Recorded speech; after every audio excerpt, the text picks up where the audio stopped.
दर्शकवृन्द नमस्कार। अघिल्लो भिडियोमा हामीले पृथ्वीको उत्पत्ति कसरी भयो भन्ने बारेमा एउटा भिडियो सामग्री प्रस्तुत गरेका थियौं। आजको भिडियो सामग्रीमा भने पृथ्वीमा जीवहरूको उत्पत्ति र क्रम विकास कसरी भयो भन्ने बारेमा रोचक भिडियो प्रस्तुत गर्दैछौं। त्यसैले भिडियोलाई स्किप नगरी अन्तसम्म हेरेर साथ दिनुहोला र यदि च्यानलमा नयाँ हुनुहुन्छ भने प्लिज च्यानललाई सब्स्क्राइब गर्न भने नभुल्नुहोला। अब भने ढिला नगरिकन पृथ्वीमा कसरी जीवहरूको उत्पत्ति भयो र क्रम विकास भयो भन्ने बारेमा चर्चा गर्दैछौं। दर्शकवृन्द, जब पृथ्वीको उत्पत्ति भयो धातु तथा रेडियो एक्टिभ एलिमेन्ट्सहरू पृथ्वीको केन्द्रतिर सरिरहेका थिए र हलुका वस्तुहरू माथितिर उत्रिरहेका थिए। लाखौं वर्षसम्म जब पृथ्वीमा उल्का वर्षा चलिरहेको थियो, पश्चात पृथ्वी पानीले ढाकिएको थियो। त्यसपछि भने बिस्तारै माइक्रो अर्गानिजमहरूको जन्म हुने सिलसिला सुरु भएको थियो। लाखौं वर्षपछि जब पृथ्वी पुरै पानीले ढाकियो, तब यसको भित्री सतहको रेडियो एक्टिभ पदार्थका कारणले ठाउँ ठाउँमा ज्वालामुखी विस्फोटनहरू हुन थाले, जुन क्रिया दशौं हजार वर्षसम्म चलिरह्यो, जसले गर्दा ज्वालामुखी पर्वतहरू बनिरहेका थिए भने अर्कोतिर उल्का वर्षा पनि चलिरहेको थियो। आजभन्दा 300 करोड वर्ष पहिले लगभग पृथ्वीको वातावरण स्थिर हुन थालेको थियो। ज्वालामुखीहरू बन्द भइरहेका थिए, माइक्रो अर्गानिजम अर्थात् सूक्ष्म जीवहरू विकसित हुँदै गएका थिए। आजभन्दा करिब 250 करोड वर्ष पहिले पहिलोचोटि ती जीवहरूले खनिजको प्रयोग गर्ने गर्दथे र सूर्यको प्रकाश उपयोग गर्ने गर्दथे। मल त्यागका क्रममा अक्सिजन रिलिज गर्ने गर्दथे। फलस्वरूप वातावरणमा अक्सिजनको मात्रा भने बढिरहेको थियो, जसले वायुमण्डल बन्न सुरु भयो र ती सूक्ष्म जीवहरू पृथ्वीको अधिकांश स्थानहरूमा फैलिन थालेका थिए। पछि एउटा सिलसिला सुरु भयो ती सूक्ष्म जीवहरू अन्तको, अर्थात् आइरन र अक्सिजनको प्रतिक्रियाको फलस्वरूप पृथ्वी रातो भयो र टेक्टोनिक प्लेटहरूमा दरार उत्पन्न भए, जसबाट खुल्ला जमिन झैँ भित्री लाभा उम्लिन थाल्यो र कार्बन डाइअक्साइडको मात्रामा व्यापक वृद्धि भयो। अम्ल वर्षा पनि सुरु भयो, जसले पृथ्वीको तापक्रम यति धेरै घट्यो कि त्यहाँ भएको सबै पानी भापमा बदलियो र सेतो भयो। लाखौं वर्षपछि फेरि भित्री ज्वालामुखी बाहिर निस्कन थाल्यो। त्यही गर्मीले बरफ पग्लिन थाल्यो। पृथ्वीको गहिराईमा बचेका सूक्ष्म जीवहरू शरीर रूपान्तरण गर्न अक्सिजनको उपयोग गरिरहेका थिए। समुद्रमा बिस्तारै साना वनस्पतिहरू पनि उत्पन्न हुन थाले। ज्वालामुखी विस्फोटनले वातावरणमा कार्बन डाइअक्साइड बढिरहेको थियो। एसिड रेन अर्थात् अम्ल वर्षा फेरि सुरु भयो। फेरि पृथ्वी चिसो हुन थाल्यो र पुनः बरफले ढाकियो, जुन क्रिया हजारौं वर्षसम्म चलिरह्यो। उता समुद्री जीवहरू भने बिस्तारै ठुला भइरहेका थिए। कैयौं जीवहरू लुप्त हुँदै गए भने कैयौं नयाँ प्रकारका जलीय जीवहरूको पनि रूपान्तरण हुँदै गयो र हजारौं सालपछि समुद्री वनस्पति पनि ट्रान्सफर्म हुँदै गए। समुद्री जीवहरूको विकास हुने प्रक्रिया पनि जारी रहिरह्यो।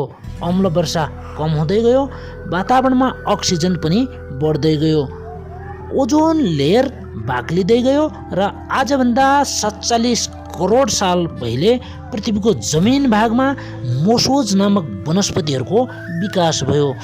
समयसँगै फरक फरक वनस्पतिहरू समेत विकास भए र 100 देखि 150 फिट अग्ला बिरुवाहरू पनि बन्न थाले।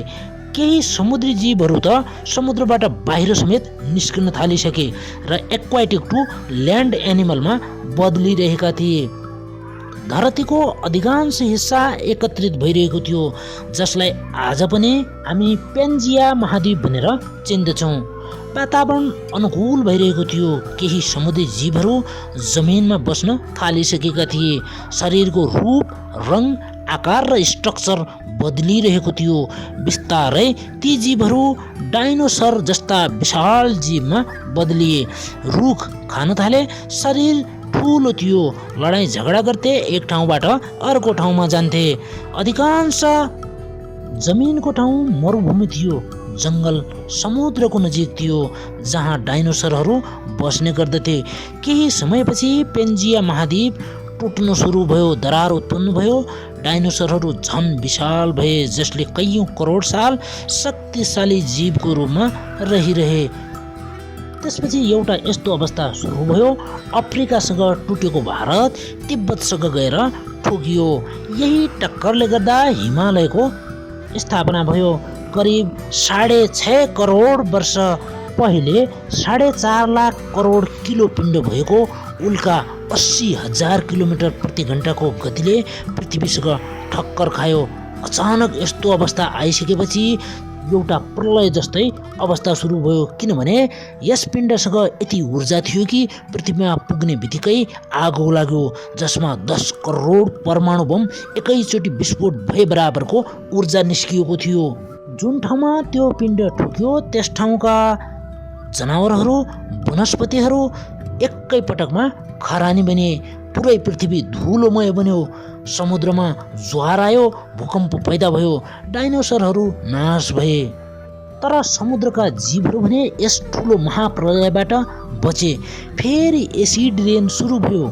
बरफले पृथ्वी ढाकियो र करिब 80,000 वर्षपछि बरफ पग्लिन पुनः सुरु भयो। वातावरण बिस्तारै अनुकूल हुन थाल्यो। जमिनभित्र रहेका जीवहरू पनि बाहिर निस्किए।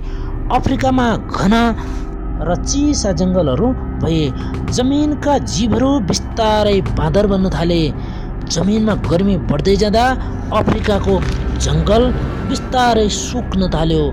बाँदर खाना पाउन धेरै सङ्घर्ष गर्न थाल्यो, किनभने बाँदरका लागि खाना कम भयो र यताउता समेत जान थाले। अन्य जनावरको शिकार गर्न थाले। बिस्तारै एब्स बानरमा परिणत भए। अन्य भागहरूमा समेत तिनीहरू जान थाले। आगोको विकास गरे, हात हतियारको विकास गरे, आदिवासी बने। तत्पश्चात मानिसको रूपमा क्रमिक विकास भयो। समयसँगै सहर, भवन र विभिन्न गगनचुम्बी महल समेत बनाई वैज्ञानिक खोज गरी यहाँसम्म आइपुगेको छ र अन्य ग्रह आकाशीय पिण्डको खोजी गर्नका लागि समेत मानिस यो अवस्थामा आज आइपुगेको छ। आज पृथ्वीबाट अन्य ग्रह र उपग्रहको खोज गर्ने जीवको रूपमा आफूलाई मात्रै स्थापित गरेका छौँ। यस्तो बन्नका लागि 450 करोड वर्षको लामो यात्रा लागेको थियो र यसरी आज हामी विवेकशील मानिसको रूपमा उपस्थित छौँ। दर्शकवृन्द, पृथ्वीमा जनावरहरूको उत्पत्ति कसरी भयो र मानिस यो अवस्थासम्म कसरी आइपुग्यो भन्ने बारेमा आजको भिडियो श्रृङ्खलामा प्रस्तुत गरिएको यो सामग्री यहाँहरूलाई कस्तो लाग्यो कृपया कमेन्ट गरेर बताउनुहोला। साथै यस्तै किसिमका रोचक ज्ञानवर्धक, इन्फर्मेटिभ र फ्याक्टफुल सामग्रीको लागि हाम्रो च्यानललाई सब्सक्राइब गर्न भने नभुल्नुहोला। भिडियोलाई अन्तसम्म हेरेर साथ दिनुभएका धन्यवाद।